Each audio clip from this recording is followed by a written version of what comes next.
Now we had to make some arrangement by using which we can attach these two bodies, right? Maybe some kind of hinge or something. So that is what we are going to design now.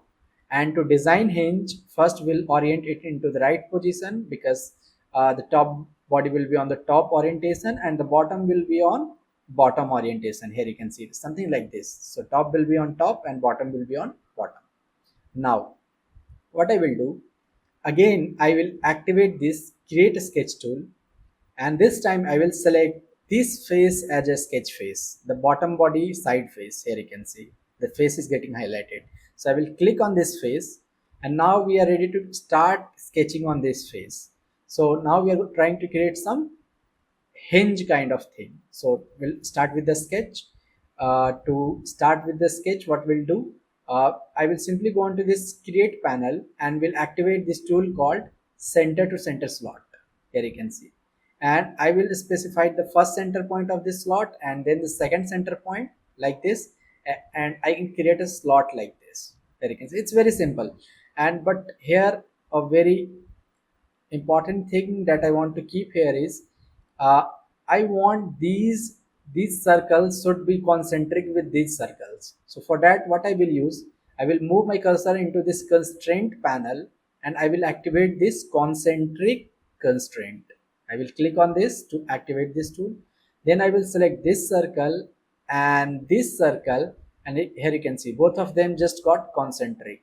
Now I will press escape to come out of the tool from my keyboard.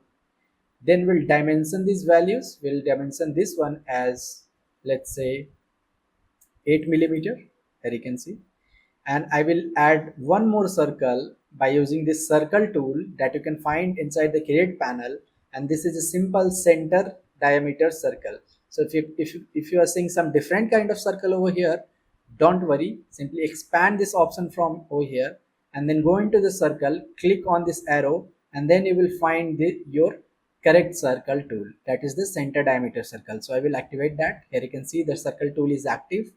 Now I will click on the center point of this circle and will drag outside like this, and this one I just want to keep 4 millimeters. So I will define the values of this as 4. I will press enter. Here you can see, or maybe a little bit higher, maybe 5. I think 5 will be good. Yeah, so this diameter is 5, the outer diameter is outer radius is 8 millimeters. So we have to change. We'll make this one as 8 millimeter and we'll make this one as 16. Yeah, that's right.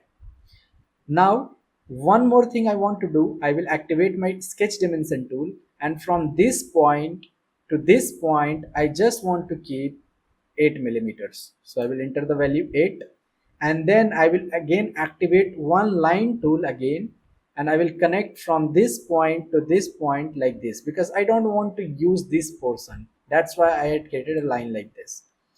Now here, or else there is no need for that, what we can do, we can delete this line. So simply select the line and press delete on your keyboard, and that particular entity that we have just created just got deleted, because that we don't need. Now I am happy with this one, so I will simply click on finish sketch, and here you can see what we did. We had created something like this onto this side face of the bottom body, right? And now before I will start extruding this profile that we had created, I will turn off the top body like this. Here you can see, right? Now I will activate my extrude tool and will select all the profiles. Here you can see I had selected carefully, I had selected all the profiles we had created, and then we'll give it some height of maybe 2.4 millimeter, because this will act as a hinge, so this must be little bit thicker, right? So I will also select this internal area. So I had selected the complete profile. I don't want to exclude this circle at this moment. When I am extruding this on towards the right direction, that if you see it from the bottom view, you can see we are extruding this towards the outer side of the body, right? Like this. So right now it's 2.4, and if an operation here is join, I will press OK. There you can see this is what we created. Now I will orbit it little bit like this, and again I will turn on my sketch, the sketch profile that we created, to see the sketch back again, because every time whenever you will perform this extrude tool on any of the sketches, by default the sketch will get hidden. Here you can see like this. But if you want to use some more features of your sketch, you have to come back to your sketch folder. You have to identify the last sketch that you did and turn it on. You can see now I can see my sketch. Now again I will activate this extrude tool, and this time I will select only this profile, and instead of extruding that towards that direction, I will extrude this towards this direction like this. And for this one I will, let's say I want to extrude again by 2.4. Here you can see like this. So, and we'll make sure that the operation is joined, and we'll press OK. So this is like a some kind of hinge. I will turn off the sketch so I can see the model in a more better way. Here you can see something like this.